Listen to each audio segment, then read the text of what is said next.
Welcome to another of NJAPM's webinars. Today is our third in a series of CLE webinars. Today's topic is parenting plans, holiday summers, midweek, overnights, and a number of other factors. I'm Carl Cangelosi, and today we have a great panel of three people. First is Lynn Norcia. She's of counsel to Starr, Gurn, Davison, and Rubin in Roseland, New Jersey. She's been an attorney for over 35 years and handles all types of family division. She is a Rule 1:40 economic mediator, a domestic violence economic mediator, and a trained parent coordinator.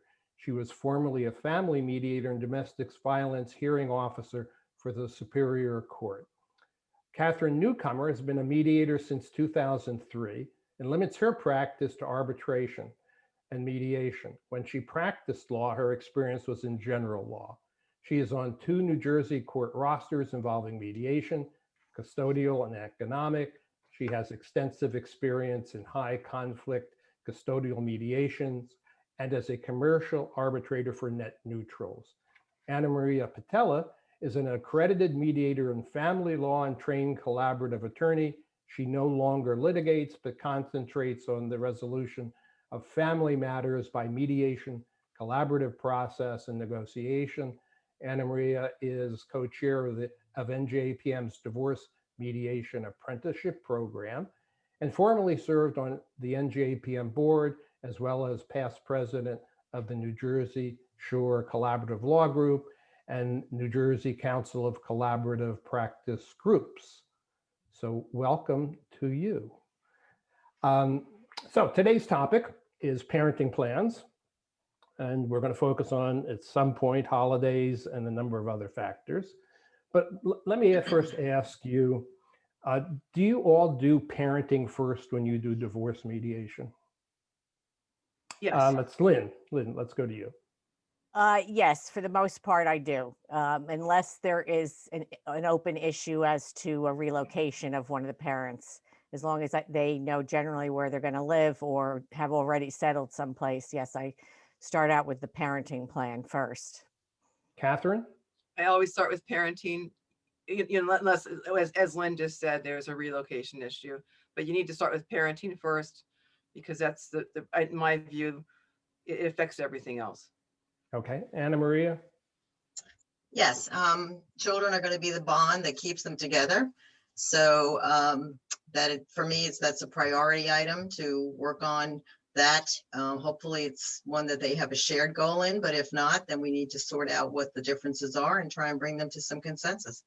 Okay, so you all start with that, but how do you actually start the first session? I mean, you've got an intake sheet and tells you facts about children and things like that, but how do you actually start the first parenting session? Anna Maria, let's start with you. Well, I ask them for how long their marriage is, and then I just ask how many children do they have, and then kind of segue into, oh, well, tell me about your children. How old are they? What's their names? What are they doing? Have they been told about the divorce? Is this something you've already shared with them, or is this something we need to discuss as to how you tell the children or when you tell the children? So it's really trying to foster that commitment I make to recognize that the children are going to be the part of their marriage that's going to continue way past a separation or a divorce, and having them focus on that as a priority. Okay, Katherine? I like to start with looking at a picture of the children. So they get out a picture. It used to be they'd have a real picture. Now it's always on the phone. And we look at the kids. I tend to say, oh, that's a very cute child. So get some thinking about their child or children. Then I'll start with, well, what's been working? Are they living together? Have they separated? That's step one, because sometimes they haven't. And then what have they been doing? See what's been working for them, and see where the areas of conflict are. I've seen a lot of cases for the court in Somerset, Vicinage 13, and at that point there tend to be very high conflict because they've been fighting a long time. So A lot of times you have to get them to be able to talk to each other. So they haven't been talking. Communication is broken down. So there are a lot of different things. So the best place to start is looking at children's pictures, because they love their children. And then you get them to think about their children, and that this is the best of their marriage. And they've and through the court, they've been through this very good program talking about how to communicate. They've had a good experience. So you can fall back on that. So that's where I start. Okay, Lynn? I start in a similar way to Catherine. I really try to keep the focus on the children. I've done quite a few post-judgment mediations where the parenting plan has to be remediated. And so we'll review what was in the plan and what is not working or what the problems are. If it's not a post-judgment case, then I'm going to focus on, what have they been doing? What do they have thoughts about what kind of parenting plan would work?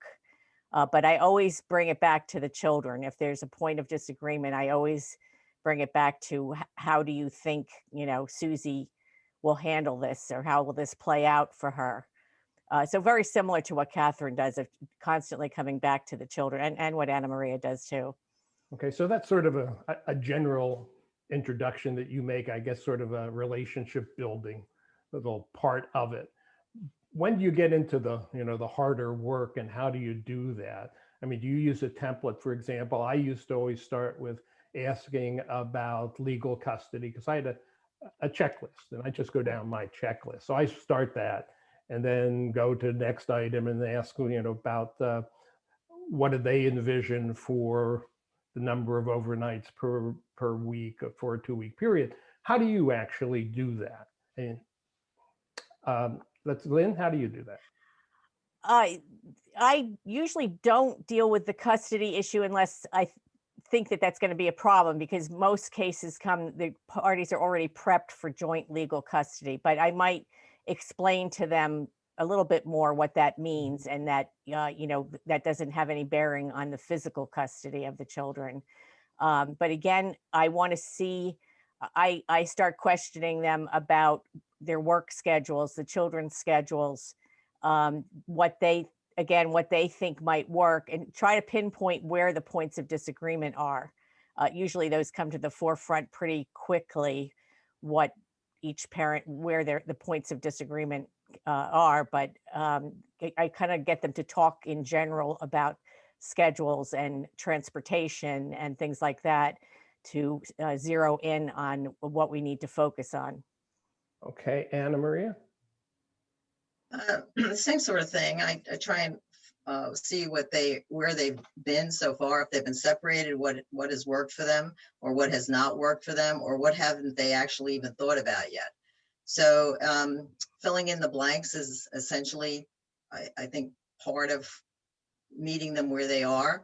I think for most parts, I don't get questions on custody, legal custody, unless they've been to see attorneys, and then they come in with questioning labels. But I try to avoid the labels. I'm really more concerned with what's the practical aspects, the day-to-day, week-to-week, month-to-month parenting plan you need to work out, and then work back into what that actually means. So it's joint legal custody, because basically they're sharing decision making.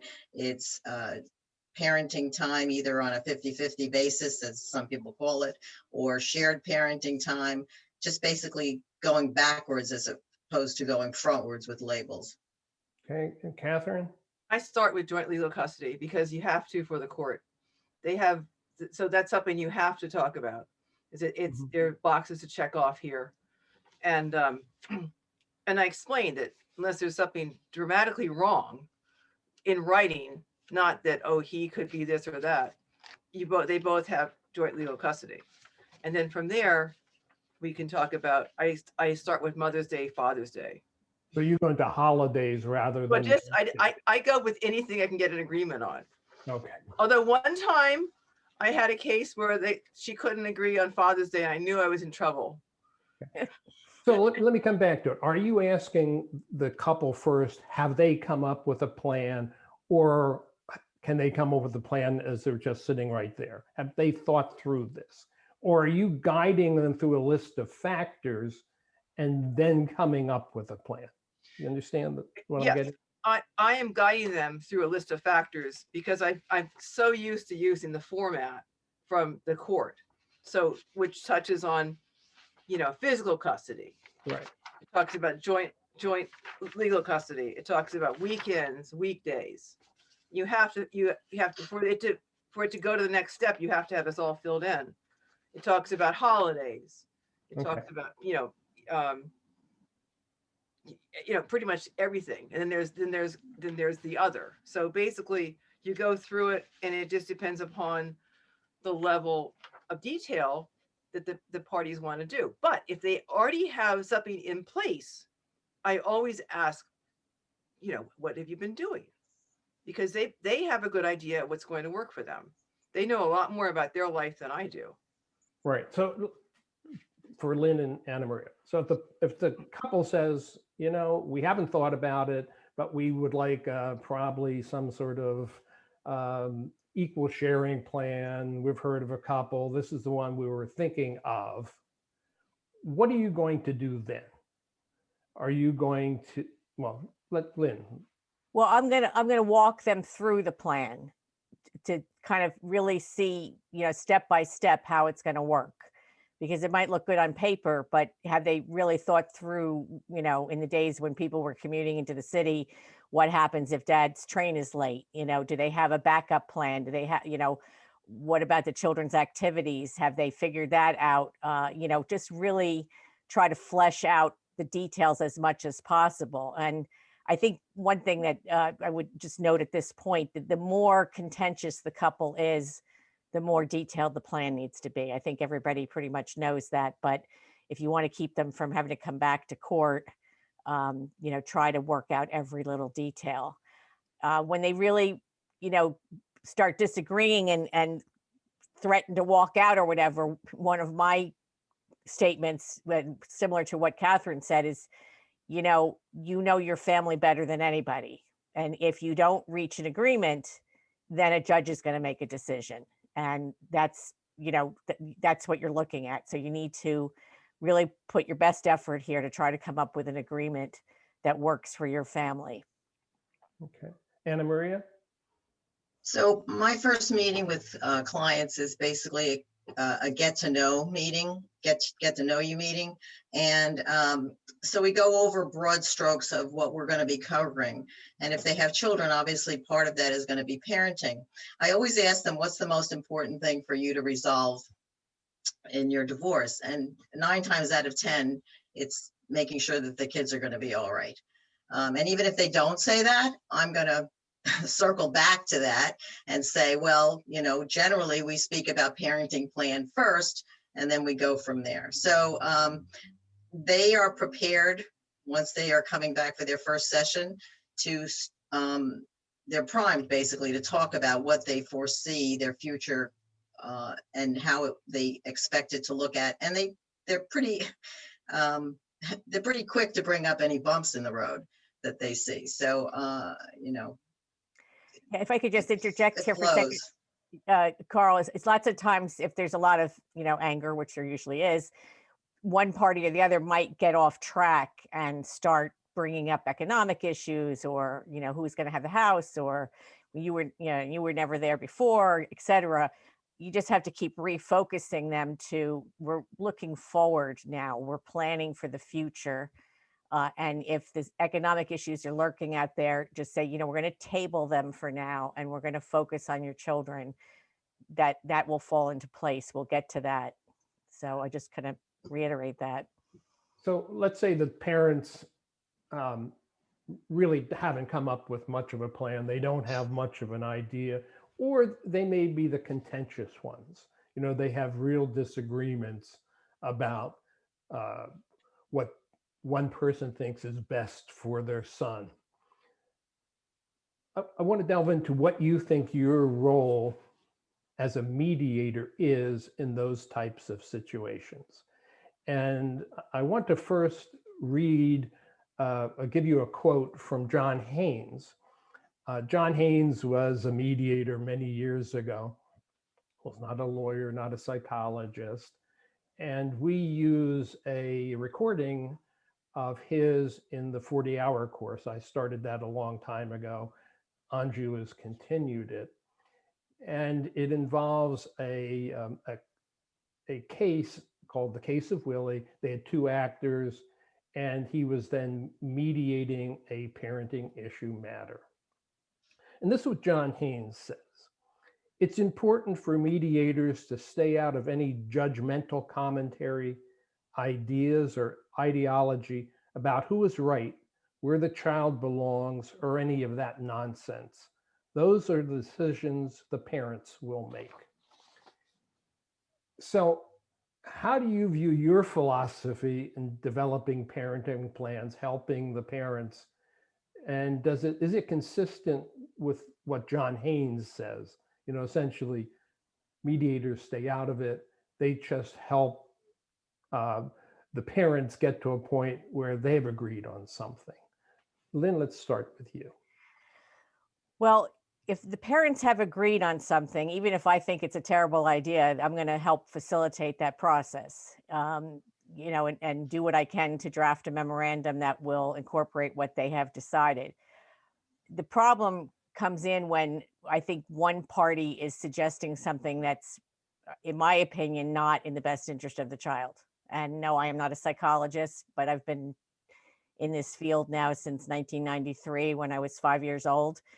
So I feel like I've learned a lot about, you know, child development and parenting, plus raising children myself. I had a case where the father wanted a midweek, you know, overnight with an 8-year-old boy, and he lived 2 hours away. The mother was opposed. I have to say that it wasn't like I said, oh, mom, you're right. But I tried to work with dad to see where there would be problems with this, where this might not be in the child's best interest. Had they come to me and said, this is what we want to do, then my job, you know, is to, as I said, write it up in an MOU, let it go forward. You know, but I might suggest that they put a clause in their MOU that they reevaluate in 6 months to see whether that's working, see how the child is doing with that. So in that situation, were you telling the father that you didn't think this was in the best interest of the child, or were you just pointing out all the potential problems, hoping that he would come to the realization that it was not a workable plan? I would say both. I'm going to be honest with you. I'm probably more evaluative than a lot of other mediators. I find that people do ask my opinion on things. I won't necessarily give them an opinion, but they will ask for ideas on how to resolve certain issues. So, you know, I might say, I think I would point out, try to help him realize what's wrong with it, but then point out how I think that might really serve against the child's best interest to be in a car 2 hours early in the morning for school in the middle of the week. Okay. In that situation, would you ever refer the clients to an outside expert, a child psychologist or something, some other person, where that person could help the parents work through to see what they thought was in the best interest of their child? Yes, I think that would be appropriate under certain circumstances. Okay. Now, Definitely. Anna Maria, let me go to you on the same question. You know, your role when parents are coming up with something that you think is not optimal. So I generally try and get the parents to start talking about the children's personalities. Are they flexible? Are they very rigid? Do they need to have the same routine day in, day out? How do they act when they get up in the morning? What happens if they don't get enough sleep during the day for a nap or things of that nature? Just trying to get to some recognition of what their limitations might be, because parents, you know, they want to be with their child as much as possible. So they sometimes go to the easiest solution was, well, we'll just cut the day in half and you take 50%, I take 50%, and that's the end of the story.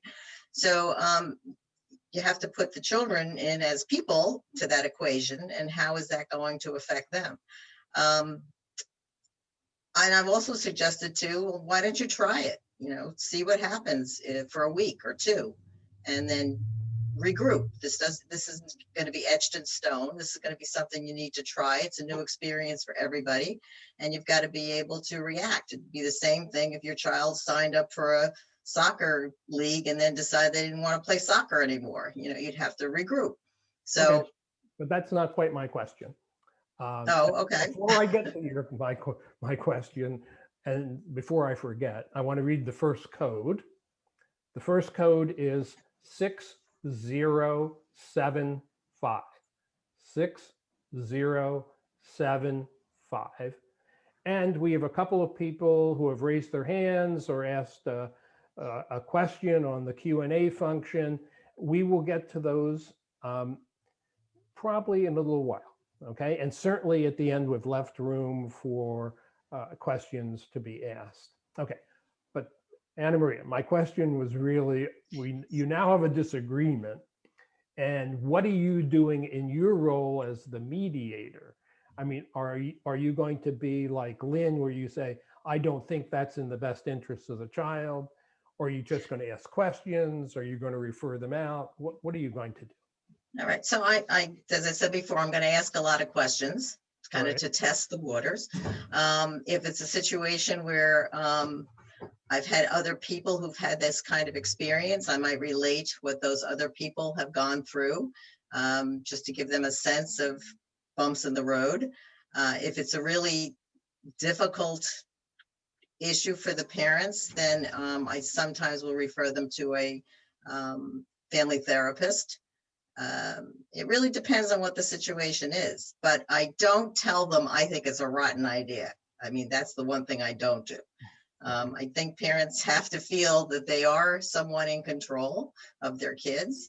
And I think we have to give them the options to find the best ways of, deciding what's the best for the children. You said somewhat in control. I mean, aren't they? Well, I mean, they go to court, they're out of control totally. Okay. Yes, but in mediation, No, in mediation, of course, yeah. Okay. Catherine. So they get to make choices. Okay. Catherine, how do you approach that? So I agree, but with both Lynn and Anna Maria, but I would always focus on the nitty gritties. How is it going to work? Explain how this is going. Go through it with me. How is that? How is it going to work? Going to Lynn's example. So you're in the car. What times you have to get up? Then you have to go to. How do you get to work? Isn't that going to impact going to work? Get him to think about it. I wouldn't say, "Wow, that's a really bad idea," because that's just going to get his back up. And then with the court mediations, it's harder because you don't have the luxury of saying, well, let's do it for a week and come back in 2 weeks and see what you think. But you can put things in there, with a time frame. You could say, well, we're going to do this for 2 weeks and then revisit. You could do certain things, but you lose some of the flexibility in the court program. I would refer out for sure. I would not say to anybody, this is a stupid plan or is a bad plan, because usually if it's a bad plan, the wife or the other party is saying this is a bad plan. They don't, if it's a bad plan, somebody's going to say it. It doesn't have to be me.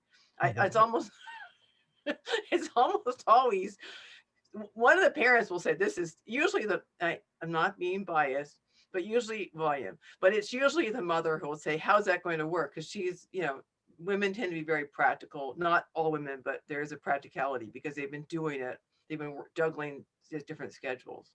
Do you ever raise what a client or clients have done in the past, or tell stories? I mean, for example, maybe you don't have a client who's done exactly what this one wants to do, but you want to get across, you think this may not be an optimal plan. Yeah. Would you ever make up a story saying, I had clients who tried this and they said, it was really very difficult to do because it was 2 hours away, whatever the facts are. Do you ever do that kind of thing? I'm just a really bad liar. So I tend not to make stuff up. I mean, Okay. I'm just not good at it. So I tend to, although it's really good to tell the truth anyway, it's for me, it's practical because I just am not good at making up stuff. So it's ultimately easier because you don't have to remember your story. So, but if I have anything, Right. I'm just a really bad liar. So if it doesn't, if I can't think of anything that relates, I just go back to how's it going to work. If I have a story, great. Okay. But I'm And not. I just want to clarify that I don't come right out and say to the other parent, this is a really bad idea. I would definitely approach it with the getting to the nitty gritty, but just ultimately I might say, I don't think this is in the best interest of the child. So I think I'm pretty good at keeping the parents engaged and not seeing me as an enemy, even when I might say something like that. Absolutely. Do you, You know, if you keep on drilling down into the details of what this proposed plan is, it usually gets someone to say, oh, this isn't going to work. So for some, like Lynn said, you know, they want to travel 2 hours to get to a parenting time meeting place and so forth. All right, so then you're going to get so-and-so up at 6 o'clock in the morning. You're going to get him dressed. You're going to have food for him. You're going to get on the parkway. There may or may not be may or may not be traffic. He may have to go to the bathroom. He has to go to a rest stop. Then you're going to get back in the car. You have to get resettled again. He's going to want a snack that point. So, you know, if you keep drilling down there, they're like, oh God, this sounds terrible, you know? That's So really good. failing everything else, do you often suggest trial periods? sure. Yeah, absolutely. Try for a couple of weeks, see how it goes. Yeah. That'd be the ultimate fallback position. Okay. Let them see how bad it is for themselves. Yeah, exactly. I've always found that trial issues are very good. Do you think that there are good, better, best parenting plans, like 50-50 is the best plan, 5-2 is all right plan, or are you just really going with the flow of the parents? Who is that for? Oh, who's that for? Lynn, okay, that's for you. No, I don't think there is the best plan. It's the best plan for the family, without a doubt. And, you know, when parents come in, and often, again, I don't want to generalize, but it might be the father who will say, I absolutely want 50-50. You have to focus on, where the time is with the child. It's not just measured in overnights. It's measured in quality time, awake quality time with the child. So it really, every family is different. Every child is different. You have different ages, you have different combinations, you have different situations where somebody might be remarried and have stepchildren. So no, there is no best plan. Okay. Anna Maria? I'm sometimes awed by how great plans are that parents come up with. It's just, they really go the extra mile to make sure that things work well for their family. I've had clients buy 2 houses on the same street. I've had one party who owned the home before the marriage leave the home so that the other party and the child could stay in the home. So I think, it really just depends on the couple, how far they're willing to go and how reasonable they are and how creative they are. I don't think I've ever said to anybody it should be every other weekend, et cetera, et cetera. I think I'm trying to find the plan that works best for everybody's schedule. And you just have to kind of keep working on it till it falls into place. Catherine? Yeah, I agree with both Lynn and Anna Maria. It depends on what's best for the family. And they tend to have an idea of what will work for them. So I absolutely agree with both of them. So what I'm hearing is that a lot of different couples have a lot of different plans. They could be very, very different, but if they make them work, they're fine plans. Yeah. Yeah.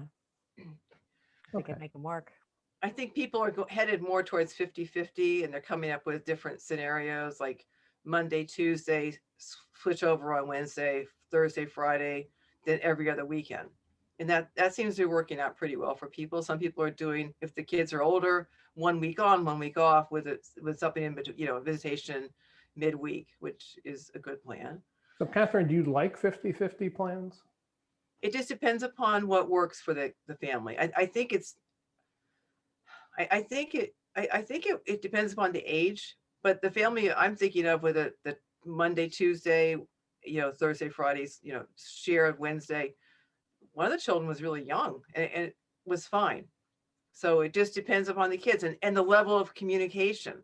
If the parties can communicate, it's great. If they're not communicating well, that's another problem. So then we as mediators need to put in a lot of words, a lot of language to make sure that everybody's protected. So Okay. if they can cooperate, great.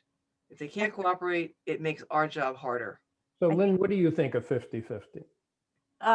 I think again, it depends on the family. One of the points I was just sitting here thinking about, it also depends on the parents themselves in terms of their parenting style. I think if the parenting style is vastly different, it's going to be very hard for a child to do 2 days with one parent, then 2 days with the other parent.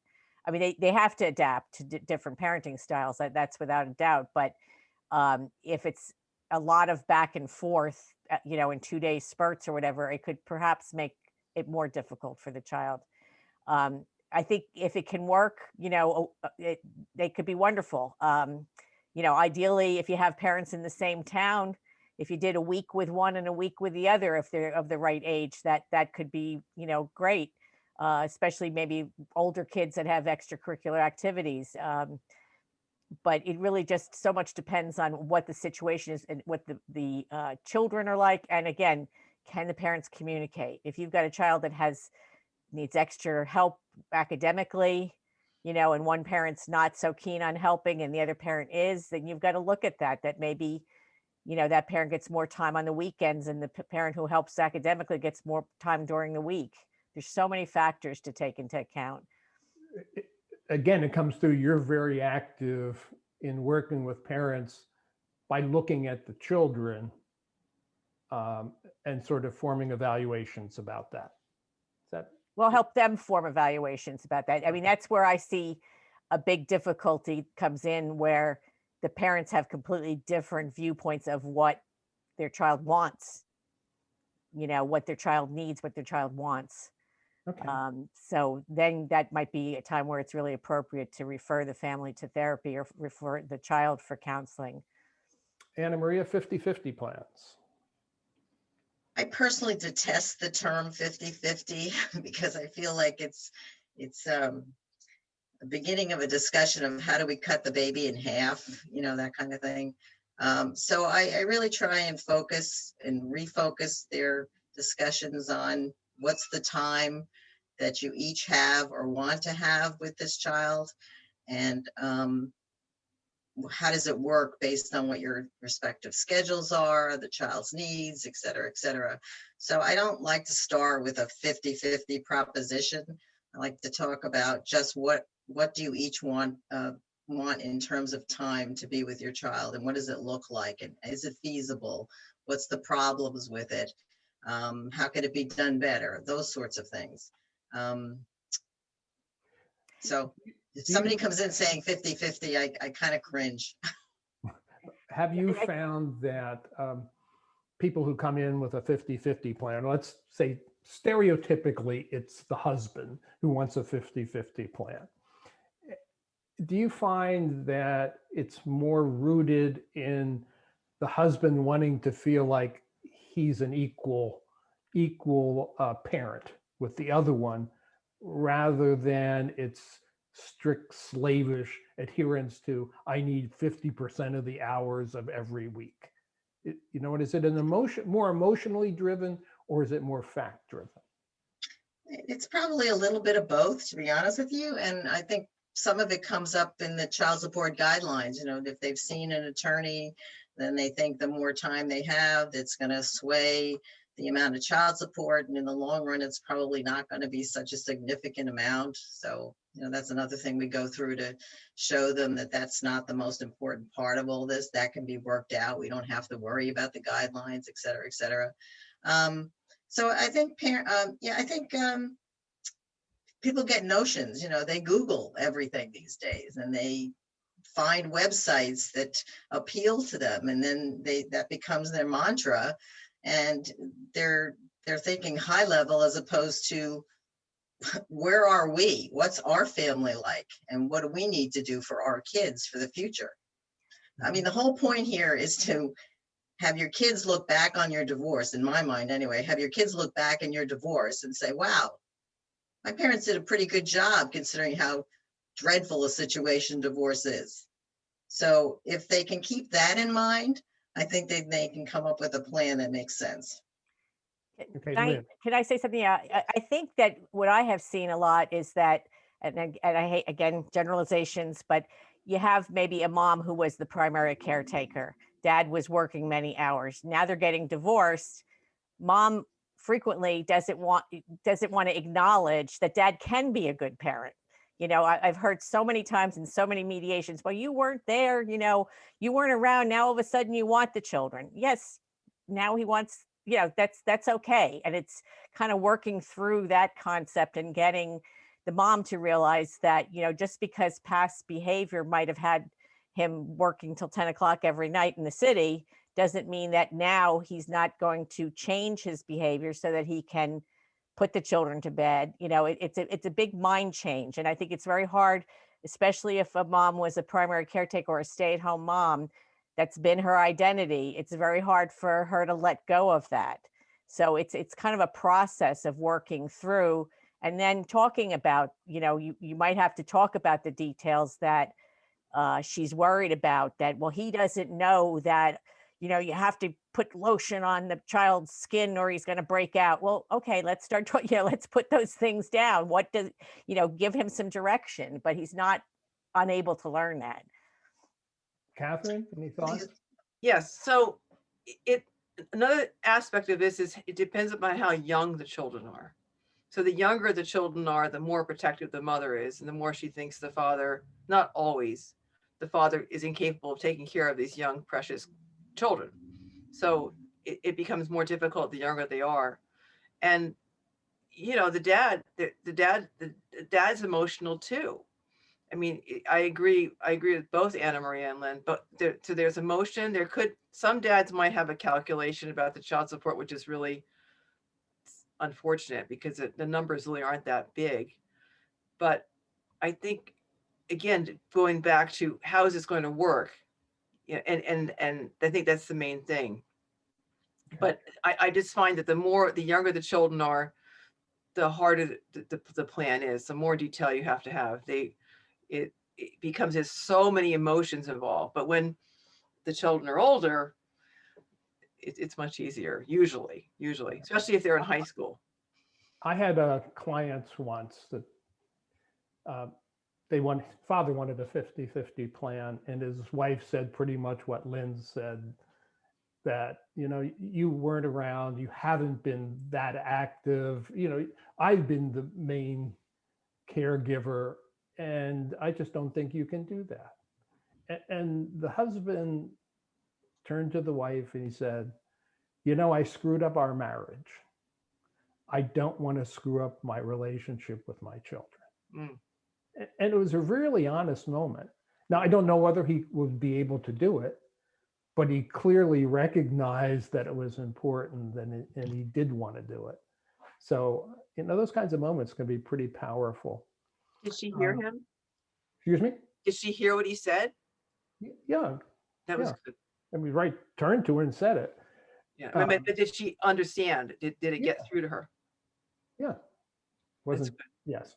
So let's turn to holidays, since that's one of the topics. Lynn, talk about how you approach holidays. Well, I start by talking about what the family has done when they've been an intact family, because it can vary so much based on each parent's family of origin. It's usually when people get together with extended family. So you might have, a family that celebrates Christmas Eve as their big celebration. So the maternal relatives always had Christmas Eve, with the fish dinner, etc. And the father's family did, celebrate at the daytime. So if it's possible to keep some kind of schedule the way they did it before with sharing between the two different sides of the family, that would always be advisable. Um, Sometimes, especially with younger children, there's definitely the feeling that, who wants to wake up when the children see the gifts under the tree? You work around that. I've even had couples where the children stay at mom's house, but dad comes over in the morning to watch the children open up presents. That's wonderful if you can have that. But I mostly look at what has been done in the past. How have they celebrated these holidays? Some people have huge 4th of July celebrations. Other families could care less. So you have to start with what the history has been. Okay. Do you start with a particular holiday? No, I don't. I mean, I guess maybe Mother's Day and Father's Day is the easiest, and mom's birthday and dad's birthday. But then beyond that, I just kind of hit the biggest ones first, So if they're Christian, it's going to be Christmas and Easter. If they're Jewish, it might be, Rosh Hashanah and Yom Kippur, So you have to see what it is that is the big holidays in their family. Okay. Anna Maria, holidays. And is there one holiday? Yes. You always start with the same holiday? No, I actually start with whatever the next holiday is. Okay. I figure that's what they have to deal with first.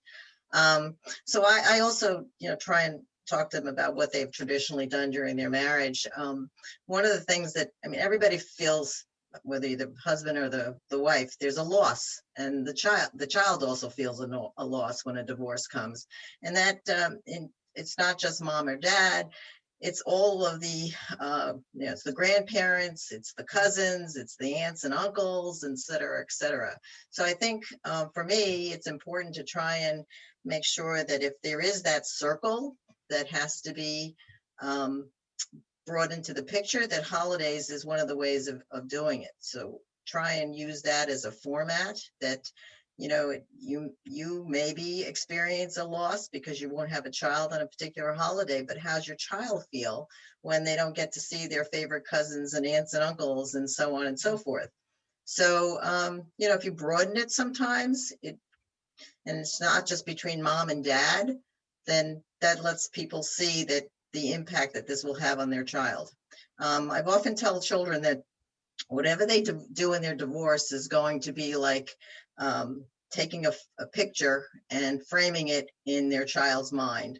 And that framed picture is going to carry with them until they're way into their adulthood.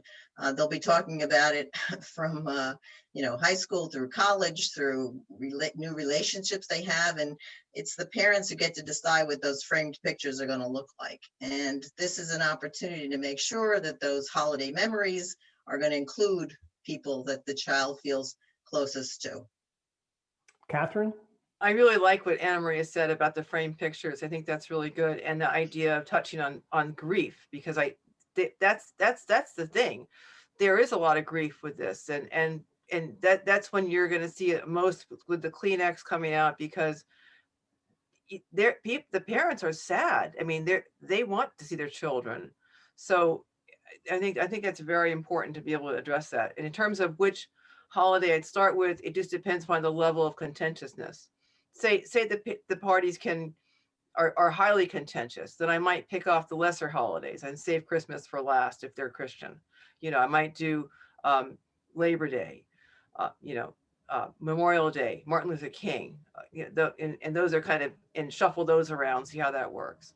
Then if you in a fortunate position where somebody says, oh, I like Christmas Eve, and the other one likes Christmas, that's great, but it may not happen that way. So then you have to think about can you alternate? Can somebody pop in? Just what does a child want? Then another one would be, New Year's Eve, New Year's Day. That's something you could split, so everybody's happy.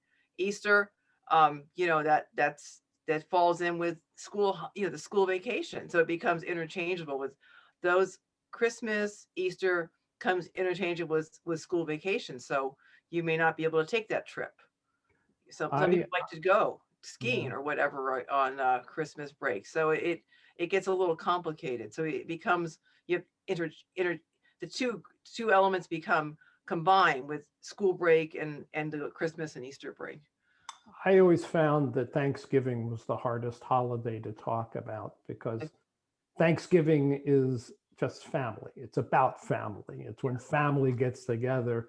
And when you talk about it, it really drives home that there isn't the same family anymore. That's when I would get the box of tissues out, and I found an awful lot of crying. But it was also something to talk about for the future. Do you talk about Thanksgiving, the future of Thanksgiving, if they're going to spend, some say they're going to spend it together still as a family? Do you talk about, well, if they're going to do that, what happens in the future when there are new partners or new girlfriends, boyfriends, or whatever? Do you ever talk about that? Lynn? Yeah, I would bring that up, and chances are they might say, well, we'll revisit it at that point. Because many times the parents are like, well, I'm never getting married again. Of course, one of them might already be involved in a relationship. But I was going to say, one of the things that I've found that complicates holidays quite a bit is when one or both of the parents are remarried to somebody who also shares custody, shares parenting time of their children with a spouse. And that parent wants to make sure that all the children are together at the same time.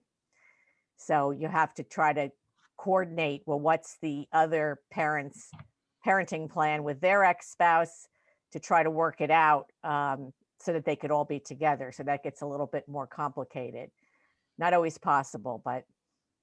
Okay. Let me read the second code. It's 2137, 2137, and it's 1247. So how about if we take some questions now? I'm going to go first to the ones, people who put in under the Q&A function. These came in first.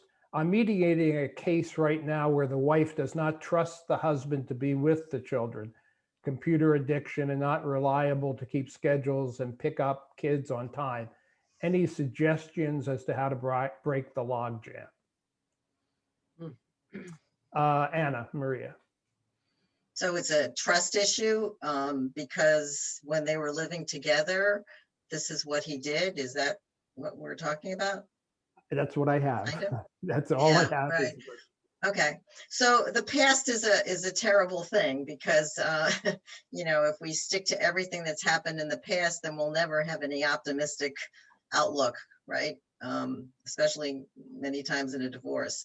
So I think what we have to do is figure out what are the ways that trust can be rebuilt. So putting some parameters in whatever the plan is going to be for pickup and so on and so forth, and what are the consequences of not living up to that expectation. I mean, there's a child waiting to be picked up from school. We can't just have him or her left behind, right? Something has to occur.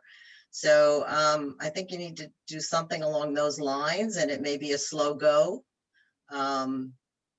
If it's really somebody that's just not able to manage time properly, then maybe there's a time management course or something that they need to take, because children have, they come with responsibility and you have to live up to those responsibilities.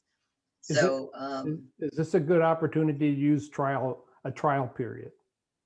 Oh, for sure. Yeah, absolutely. Okay. I've always found that most people are willing to try trials. If you say, let's try it for a couple of weeks, a month, or whatever, very few people I found were unwilling to do that. So anyway, right. I'm going to go on to the next question, and I'll ask it to another you. How do you address visitation with stepchildren? Lynn? where they want to visit the stepchildren. Yeah, again, you would try to work out when are the stepchildren with that parent, because chances are they're not there 7 days a week, 52 weeks a year. So you have to look at the other parenting schedule, if that's the goal, to get the stepchildren together and try to coordinate as much as possible, which of course brings up usually a lot of anger and resentment on the part of the parent who maybe is not remarried yet. You know, there's also the issue where sometimes, you know, perhaps the better concern is for that parent to have some quality time with the children without the stepchildren present. So, you know, I would talk that through and maybe help them find ways where it could be a combination of both. Time without the stepchildren so that that parent has, you know, undivided attention with those children, and then time, you know, special times with the stepchildren. But I find those to be, you know, somewhat complicated because you have to get the other spouse to cooperate with giving, you know, their parenting schedule.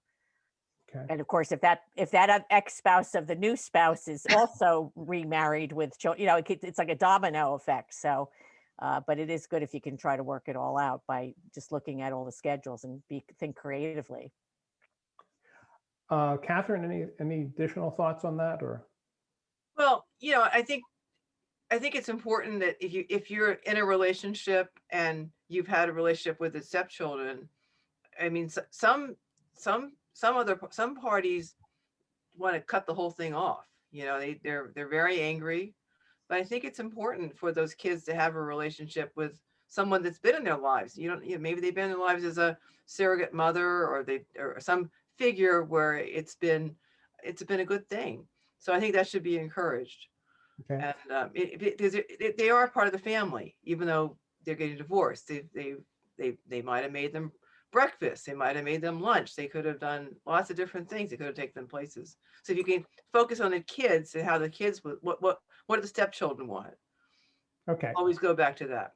Next question. I would say, Carl, just for one more thing on that, I think that's part of the preparation when we're doing the initial divorce mediation, preparing the parents for the possibilities that there will be other people in their lives, and making this an opportunity to recall that conversation so that they either come back to mediation or they go to a family therapist, but have something in place so that it doesn't create bigger problems and gets a resolution faster. Okay. A couple of people have missed the second code, 2137. 2137. Do you ever recommend an electronic means of synchronizing calendars, such as the app Our Family Wizard? So, Lynn? Yes, I do recommend that. There's also people use Google Calendars, I think it's called. Yeah. And, you know, I think the more we can use technology to avoid some of the past problems, the better. One of the handouts that I prepared for today's webinar that I assume you'll be emailing out is a whole list of electronic resources for parents and technological ways in which children can interact with their parents even when they're at a distance. So I think I highly recommend utilizing whatever means that we can. And certainly if you're dealing with, you know, younger parents, younger than me, you know, they're much more in tune to using the apps and using, you know, technology. So it actually comes quite easy to them, and they're very happy to have some way to do that through technology. Catherine? I think is certainly what Lynn was saying, that, you know, it's harder for us with the technology, but the parents we're talking to are younger. So I think anything we can do to help them make a schedule and keep the schedule is good. And I think that would be something that, the question before, the party can't trust the father to be there. Maybe this is something that would be helpful. He would get a reminder, like, you know, on Zoom, Exactly. 15 Right. minutes, you're going to have a Zoom. Right.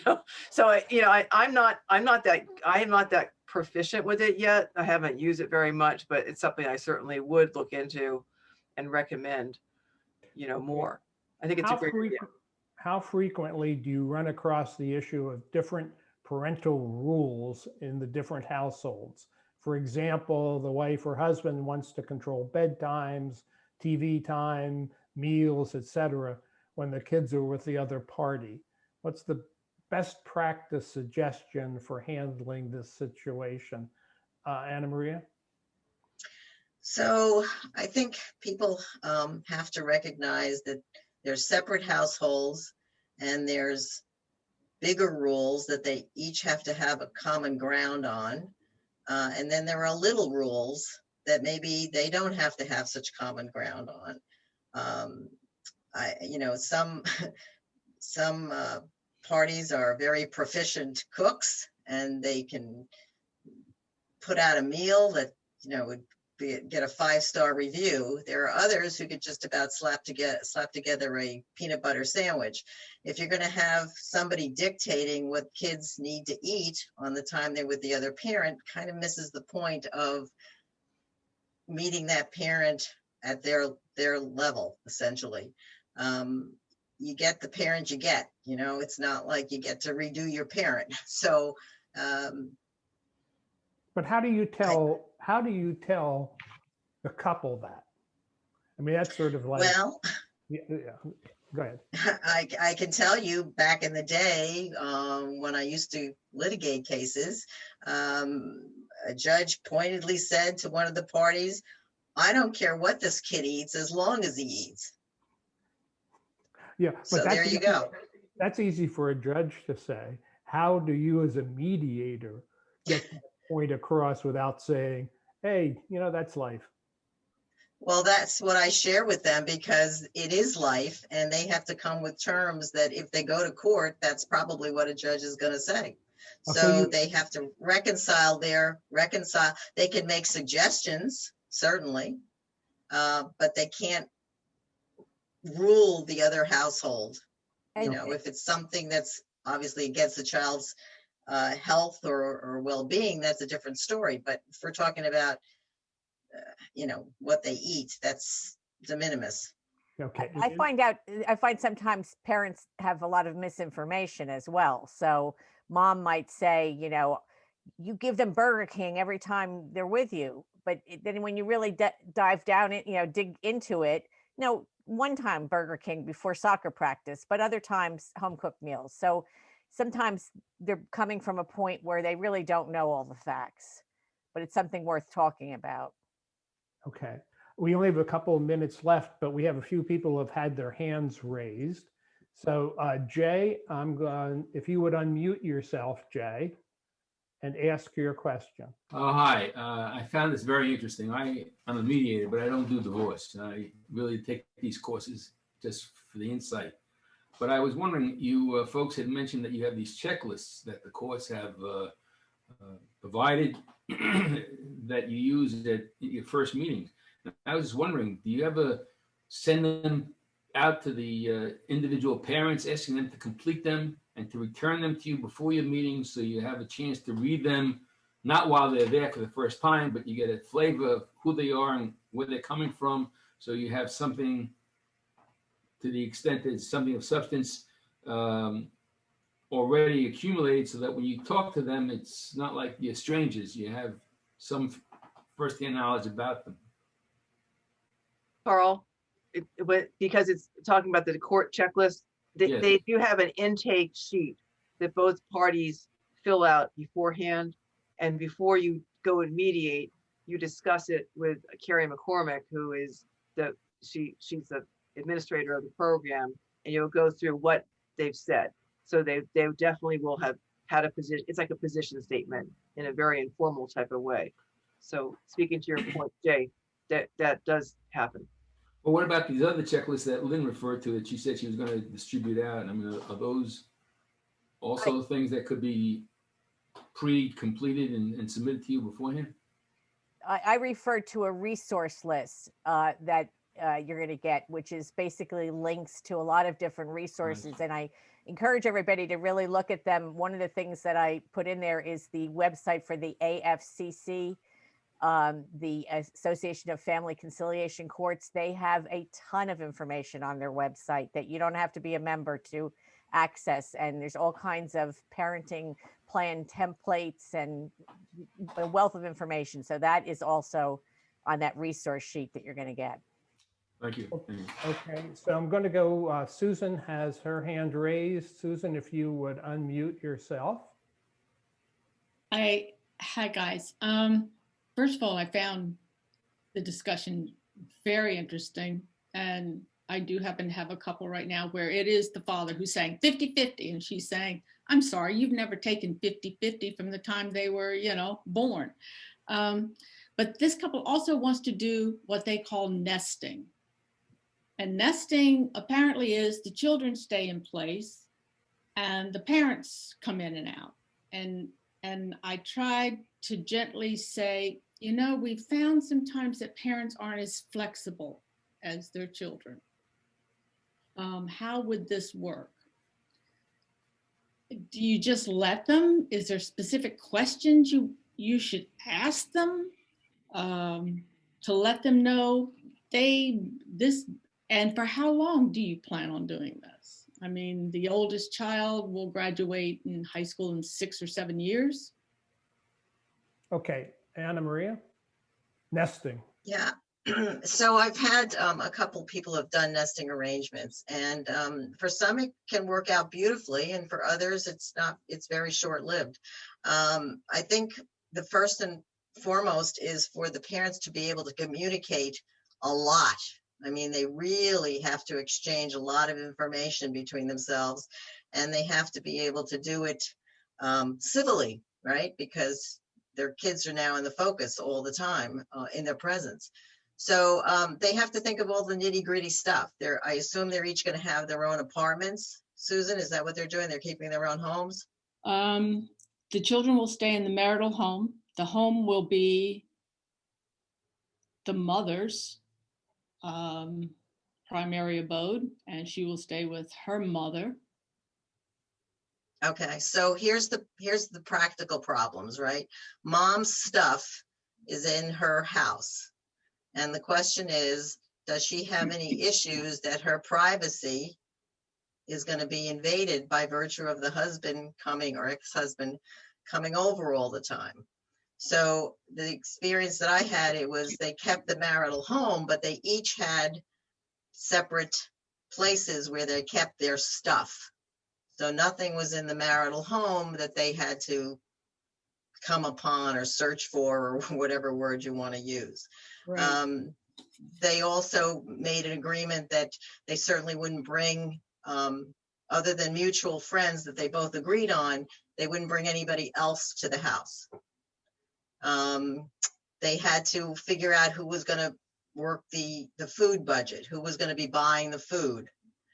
Were they going to share the expenses for the food, or was it the responsibility of the one parent who was there for that week or whatever time frame it was to be responsible for food? So it's those kinds of details that you have to work out if they want to try this. And cleaning, who's going to be cleaning? Right? Well, my couple had a cleaning service, so that they took care of that way. Okay, we have really running over a little bit. We're going to have one last question. Terry, if you would unmute yourself. Terry? Hello. Yes, go ahead. Ask your question, Terry. You have in this situation, you have a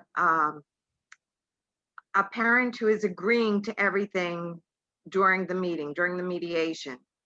And it's yes, yes, yes, yes, yes. And then afterwards they are sabotaging it. How do you handle that? All in.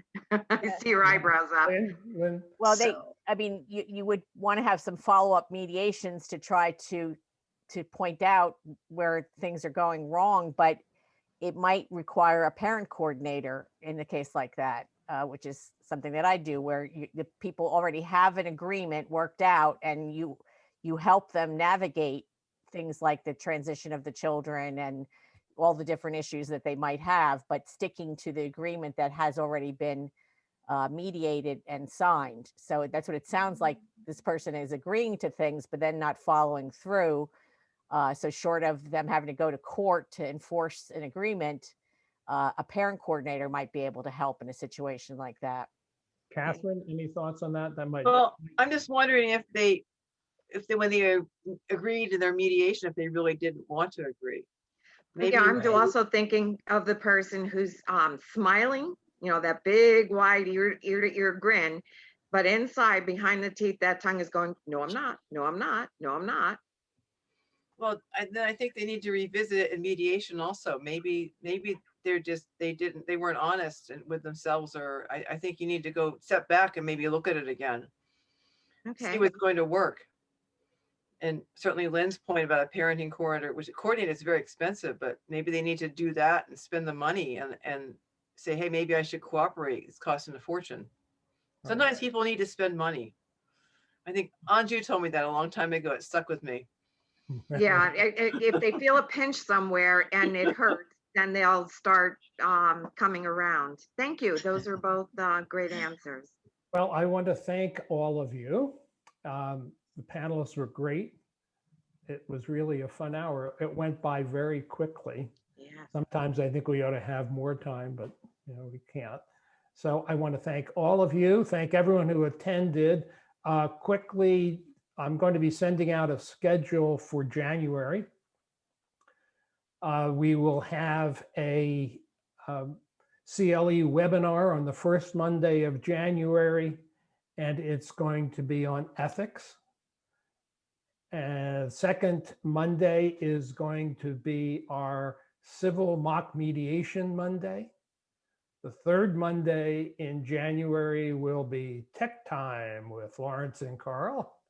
And the fourth Monday in January will be our divorce mock mediation. So I'll send out a notice on all of those so you can put them in your calendar. And with that, thank you very much to everybody. I thought it was really fun. And thank you, Carl, for being such a Yes. good moderator. Yeah, thanks, Thank Carl. You were That's terrific. good. Thank you, Thank you. Carl. Take care, everyone. Have a good week. Okay, bye-bye. Good job. Bye. Bye-bye.